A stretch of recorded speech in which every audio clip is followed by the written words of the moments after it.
what that music say? Yes, sir, Amos. That music say, good health to all from Rexall.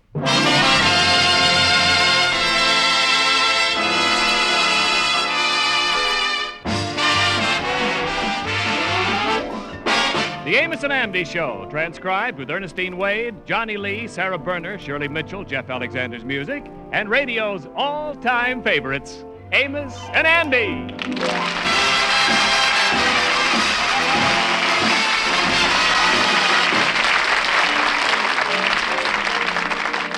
How do you do, ladies and gentlemen? This is Amos, but as myself, my real name is Freeman Gosden. And this is Andy, but my real name is Charlie Carell.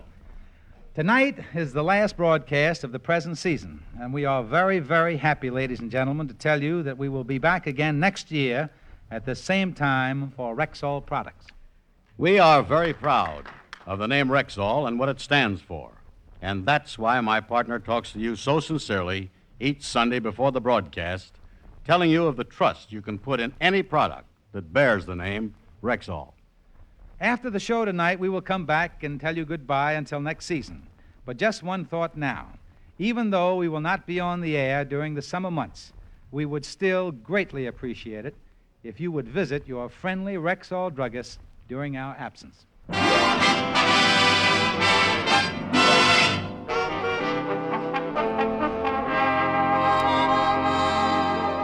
You know, sometimes it's hard to understand how an argument between a husband and wife can start over nothing. Of course, when the married couple is George Stevens and his wife Sapphire, well, then it's not too hard to understand. Well, first, let's take the other morning at breakfast.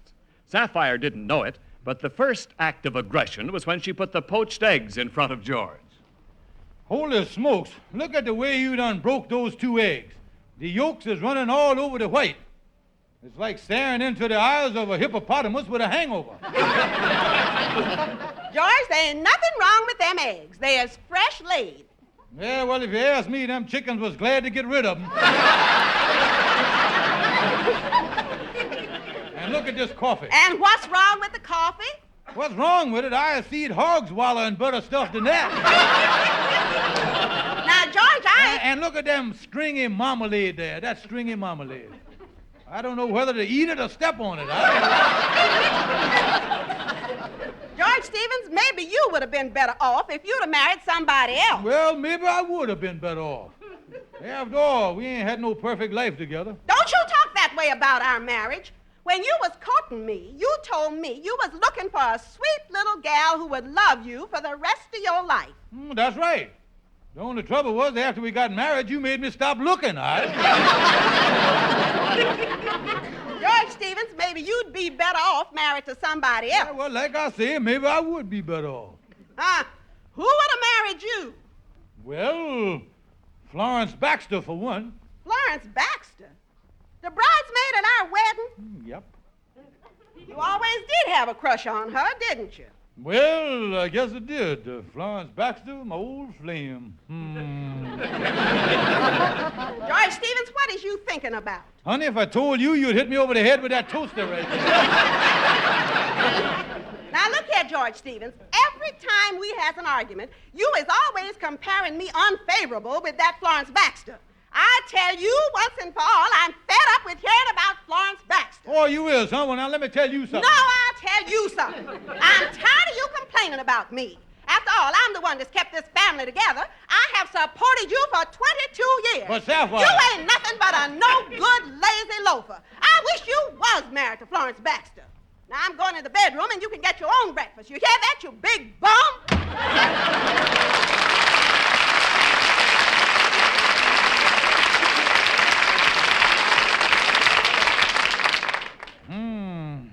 For a minute there, I thought she was going to lose her temper.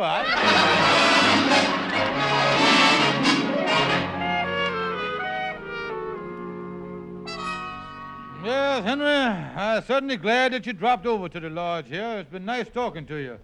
Good to talk to you and get the stuff off my chest. Well, Kingfish, I has had my trouble with Mrs. Van Porter at times, too. But listen, about this Florence Baxter, I is surprised that the old flame hasn't gone out years ago. Well, I thought the embers had died, too, Henry, but Somewhere deep down inside of me, there must be a hot clinker.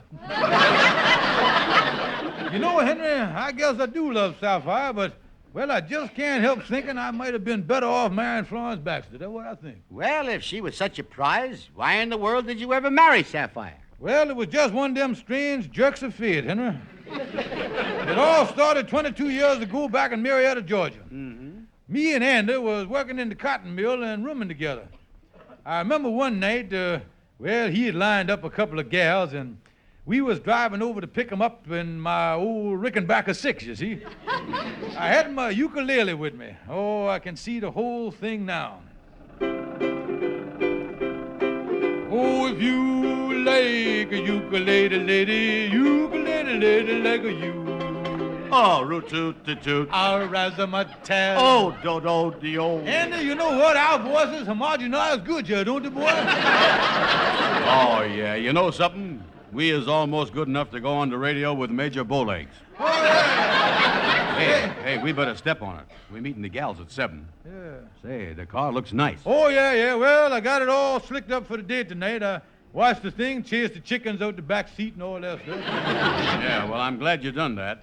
The last time I took a gal out in this thing, I slid over the neck with her and sat on an egg. By the way, Andy, who is the gals you got for us tonight, kid? Oh, I made a date with a couple of real flappers. Florence Baxter and Sapphire Smith. I see Florence Baxter, but I don't think I knows that Sapphire gal. Oh, yeah, you must know Sapphire.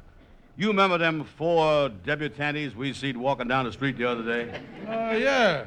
Well, Sapphire was the one wearing the horse blanket stole. Oh, yeah. You know, after thinking it over, Andy, I'm going to do you a favor and take the other gal tonight. You can have Sapphire. Oh, no, nothing doing, Georgie boy. I still wants that Florence Baxter. She is the best-looking gal at the plant, and boy, do she have a figure. Oh, I agrees with you there. You know, down at the plant, the foreman say he gonna transfer her to the office. She's slowing down production too much working in the mill. Oh, she is, huh? Oh, yeah. The other day when she walked down the aisle to get a drink of water, 4 fellas got mangled in the cotton baler. Well, now, look, Andy, you just got to switch dates with me tonight, boy. I'll take Sapphire the next time, kiddo. Yeah, well, okay. But just this once. Yeah, say, Andy, I figured that we'd take the gals to that dime dance hall tonight. How much money you got on your lounge, Lizard? Well, let me see here. Counting my emergency fund, I got 35 cents. Yeah, well, I guess that's enough to see us through the evening. Yeah. I sure hope the gals bring some money. I'd hate for me and you to have to spend another Saturday night dancing with each other. Hey, we better hurry up here. I'll step on the gas. It's 10 minutes to 7. Well, so, Kingfish, you met Florence Baxter and Sapphire on a double date, huh? But listen, if Florence was your gal, how'd you happen to propose to Sapphire? Well, I didn't exactly propose to her, Henry. The thing kind of snuck up on me. You see, one night when Florence was away, Sapphire invited me over for a little Sunday evening social at her folks' house. Yeah. Well, I thought I was safe with a lot of friends and relatives. Her Aunt Matilda was at the organ, a couple of brothers, the local preacher, and 3-4 cousins. Sounds like quite a party, all right. Oh, yeah, well, anyway, we was playing parlor games, and all of a sudden Sapphire's mama jumped up and says, "Does anyone know the name of our first president?" I says, "I do." And with that, Matilda started pounding the organ. The preacher done whipped out his book. Next thing I knew, I was a dead duck there. Yes, well, they really sprung a trap on you, didn't they? Yeah, it was a tough break, Henry. If it hadn't been for George Washington, I'd have been married to Florence Baxter. Oh, I tell you, Henry, if you could if you could just have your life to live over, the things you could do. Oh, I tell you, wait a minute, let me get the... hello? Hello, this is Western Union. I have a message for George Stevens. Well, this is George Stevens. Go ahead, Western Union. It's from Marietta, Georgia. Yeah. Arriving in New York at 12:05 tomorrow. We'll call you from station. Looking forward to seeing you again. All my love, signed Florence Baxter. Yeah. Thank you. Thank you very much. Why, Kingfish, you're quivering. I'll say I is. My dream girl is coming to New York. It was bad enough when she was 800 miles away in Georgia. But now she's going to be right here in New York. I tell you, Henry, that's like putting a pound of Liederkranz in front of a hungry rat, Doc.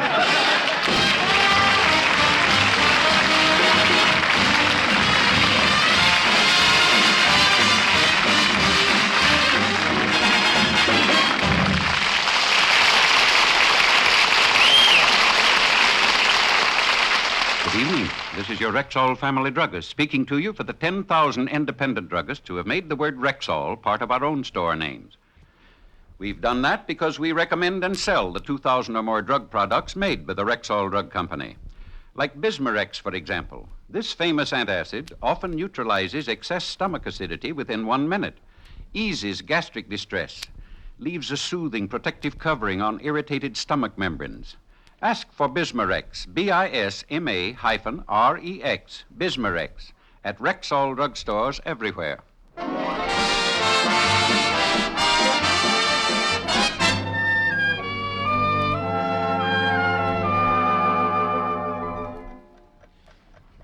Oh, me. 4 o'clock in the morning. I ain't slept a wink all night. Florence Baxter coming to town. My old flame. I love Sapphire, but... Oh, how is I going to react when Florence gets here? I can't help thinking what my life would have been like if I'd have married Florence. It would have been like a dream. Everything would have been different. Everything. I can see it now.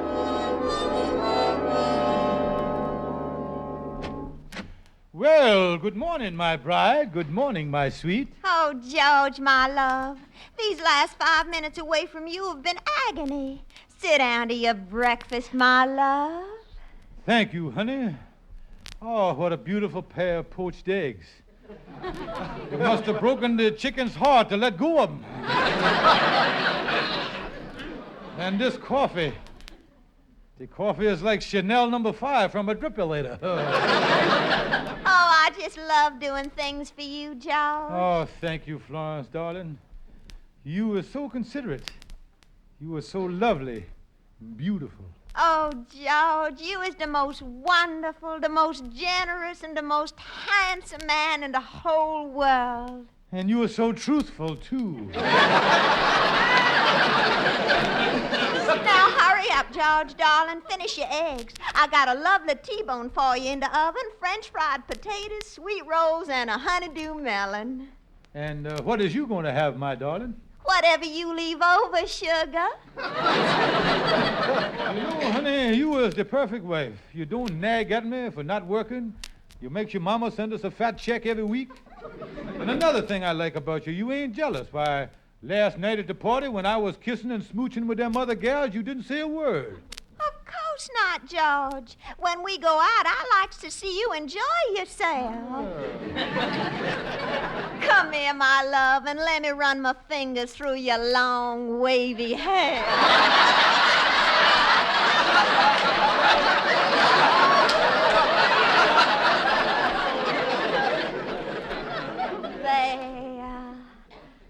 There. Well, you see, that fear...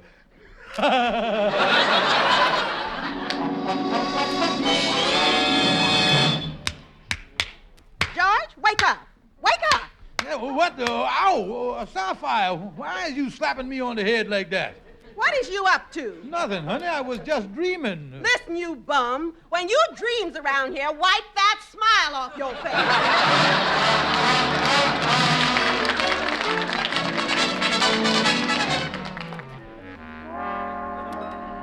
Oh, yes, and couldn't sleep. I got down here at the Lodge Hall at 6 o'clock this morning. Oh, that's terrible, Kingfish. You dreaming about Florence Baxter. Yeah, and you got no idea what I going through, and I love my wife, but how is I going to react when I sees Florence Baxter? After all, when you has been driving a Model T Ford for 20 years, it's dependable transportation, but they can't blame you for sighing a little when a Cadillac goes by. Yeah, I understand your problem, Kingfish. I know a couple of years ago I was madly in love with this one gal, and she was giving me presents, and I was up at her house smooching all the while. Uh-huh. Then I fell in love with this other gal at the same time. And she started sending me presents. And I had to go up to her house and smooch all the time. Really torn between them, huh? Oh, yeah. Then they started fighting over me. One was trying to outdo the other. Oh, it was really something. I imagine it was, Andy. Yeah. Boy, I wish I could get in another mess like that.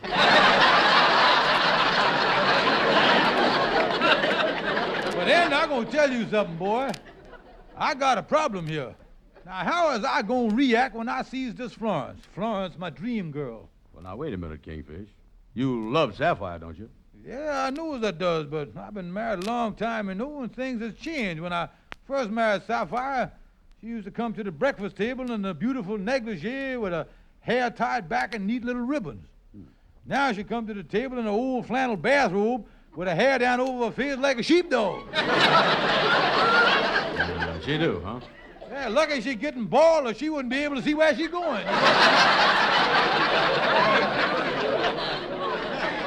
Oh, I tell you, Andy, have I been facing Sapphire for all these years? When I see his Florence, my dream girl, so beautiful and charming, I don't know how I'm going to act. Yeah, I see your point there, all right, Kingfish. The temptation might be too much for you. But what is you going to do? Well, I've been thinking, Andy, I can't take a chance on facing Florence. She arriving at 12:05 this afternoon, and when she calls from the station, I just ain't going to be here. You mean you're going to hide someplace? Yeah, I ain't going to be home. No, Andy, but here's what I'm going to do. You see, Sapphire's been hollering about having the apartment decorated. Yeah.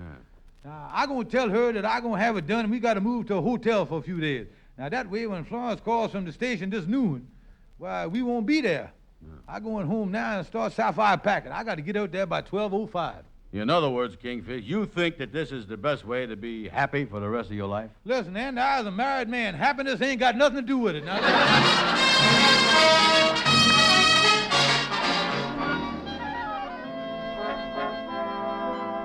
come on, Sapphire, come on. Hurry up. It's after 12 o'clock. All right, George, I'm coming. But why does we have to rush like this? We could let the decoration go. Oh, come on now, come on. We got the bags packed. Let's get out of here. Now, we got the reservation and, I didn't hear nothing. Let's go. Come on. George, that's the phone. I'm going to answer it. Wait a minute. Oh, now, wait a minute now. Hello? Oh, Florence Baxter. Of course I remember you. Tell her we both died. Oh, why, don't be silly, Florence. Of course I do. There's a knife in the back chuckle if ever I heard one. Fine, Florence, fine. Goodbye. George, guess who that was? I ain't got the slightest idea. George, the decorating can wait. That was Florence Baxter. And some Aunt Mary of hers that she don't even remember sent her the money to take a vacation up here in New York. And I invited Florence up to supper. Now you can get a chance to see that old flame of yours you're always talking about. By the way, George, how's you gonna act when you see her? Honey, I refuse to answer that on the grounds that it might tend to degrade or incriminate me. I ain't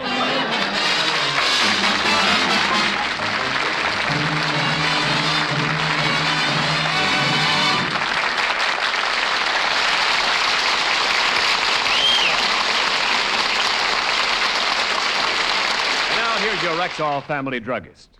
In a recent nationwide survey, American wives and mothers agreed that every medicine cabinet should contain a dependable, all-round antiseptic, one that could serve as a mouthwash, gargle, breath deodorant, or antiseptic dressing, all with equal effectiveness. Are you implying there's one that good? You bet I am. Rexall MI-31. MI-31. Why is it called that? Well, ma'am, MI-31 is the designation for a special antiseptic formula that kills contacted germs almost instantly when used full strength. Yet it won't harm delicate membranes of the mouth and throat. Yes, tangy, amber-colored MI-31 sweetens your breath, leaves your mouth feeling clean and refreshed. And incidentally, Rexall gives you a full pint at the same price as other leading antiseptics of smaller quantity. Well, say, I've got to remember that name. Rexall MI-31. Right. Ask for it at Rexall drugstores everywhere.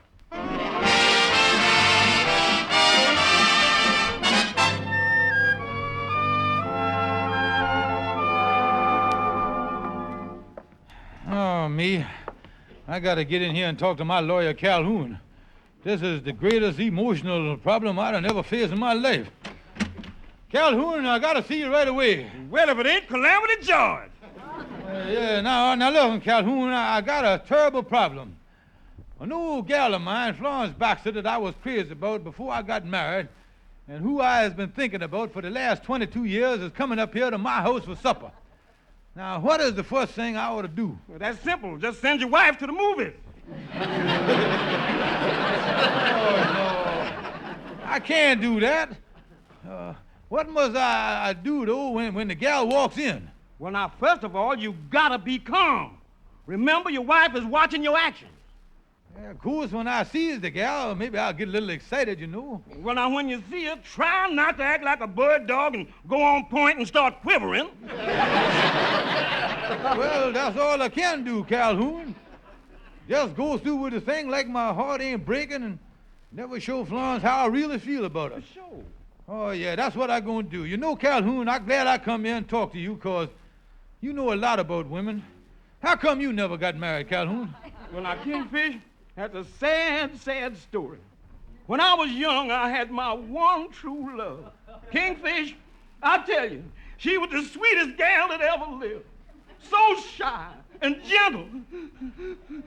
But just before we got married, something happened. An awful blow struck. Fate struck a cruel blow. The angels took my sweet, shy, gentle creature to her eternal sleep. Oh, that's terrible, Calhoun. How did she die? She got killed shooting it out with the club.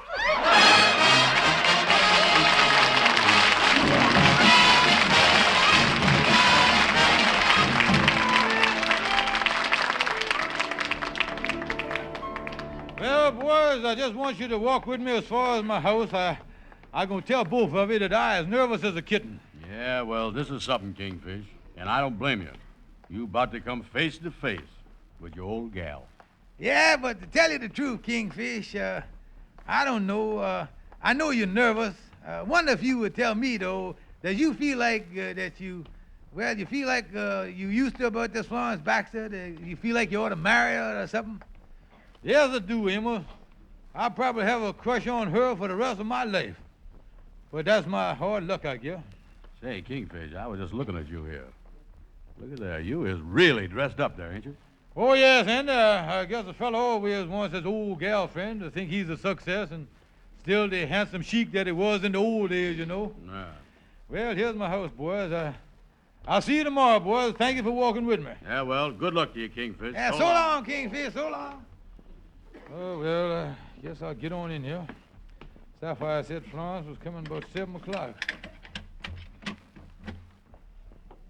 George, is that you? Oh, yeah, Sapphire. Tell me, has Florence got here yet? No, not yet. Oh, shame. I must say, you sound awful anxious to see her. Yeah, well, it's only natural. After all these years, you know, I feel a little nostalgia, bro, about the whole thing, you know. After all, she is really a sweet gal. Well, I'm looking forward to seeing her too, George. It's been a long time. I hope the dinner's all right. I've been working awful hard on it. Yeah, well, now, don't worry too much about that, honey. Why, it's all we... Oh, that must be Florence now. You let her in, George. I'll go in and put on the steak. Yeah. Oh, me, how do I look here? Let me see. Well, I'll open the door. Be still, my pounding heart. I was about to see an angel. Well, Florence, come in. Hold the mackerel if it ain't Egghead. Yeah. Well, it's sure been a long time, ain't it, Florence? Stand back and let me take a look at you. Well, I'm glad I got here before the funeral. Yeah, I guess I has changed a little since the old days. A little? Them flopping ears of yours are bad enough, but that head of yours. I seen better hairdos on a coconut. Well, now, wait a minute, Florence. You know, you has changed a little yourself, ain't you? Yeah, I've quieted down a bit. Well, tell me one thing. I want you sit down in the chair there, Florence. Yeah, I don't mind if I do. I've been pounding the pavements all day. Let me get my shoes off here. My bunions is killing me. Yeah, well, Florence, how have things been with you? I hear that after you left Georgia, why, you was an actress on the stage there for a while. Yeah, I was, but I had to give it up. I fell off the runway one night in Pittsburgh. Say, where's that old sidekick, Sapphire? I always did like her. A little on the square side, but a good kid. Yeah, well, I'll call her. She's in the kitchen. Oh, Sapphire. Oh, Florence, I'm so glad to see you. I was just inside getting supper ready. Sapphire, how are you, honey?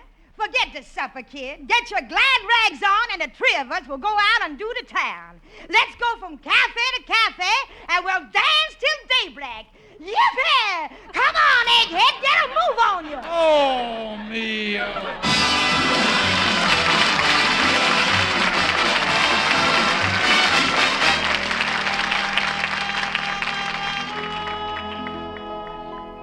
I tell you, Sapphire, I never had such a terrible time as I had last night in all my life. I'm going to tell you something that Florence really drove me crazy. Oh, I'm sorry, George. Say, George, you want me to get you another piece of toast? The piece you got looks like it might be burnt a little. Oh, don't give it a thought, honey. As long as you made the toast, why, it tastes good to me. How's the eggs? The eggs, wonderful, honey, because I knowed you cooked them. George. You know, honey, I can't tell you how happy I is that I is married to you. Well, that's a sweet thing to say, George. Sapphire, I got a little confession to make. For a while there, I thought I'd be better off if I'd married Florence, but after seeing what she really was like, why, I know I was wrong. I am so glad that Aunt Mary sent her the money to come up here. Well, I got a little confession to make, too, George. I knowed as soon as you seen her, you'd get over your crush. You did, huh? Yes, and I'm the Aunt Mary that sent her the money to come.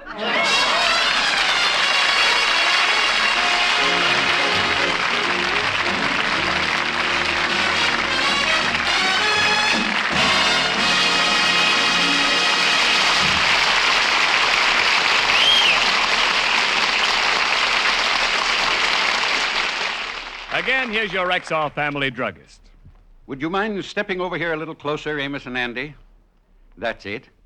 I want you to be sure and hear this. For tonight, the makers of Rexall drug products and 10,000 independent Rexall druggists have asked me to say thank you. Thank you for a season of grand entertainment. We've been proud and happy to sponsor you, and we'll certainly be on hand to welcome you when you return to the air for Rexall at this same time on this same network next fall. In the meantime, happy vacation. Well, folks, first of all, I want to thank you for saying them kind words, and to you, ladies and gentlemen, I want to say that this winds up another season which we have enjoyed and for which we are very grateful to you for listening. And don't forget, we'll be back in the fall for Rexall. And don't forget, too, even though we won't be on as a weekly reminder during the summer months, we still hope that you'll remember to visit your Rexall druggist. Again, our deep appreciation to all of you listeners who make the Amos and Andy show possible. This is Freeman Gosden saying good night. And this is Charlie Carell saying, see you next fall.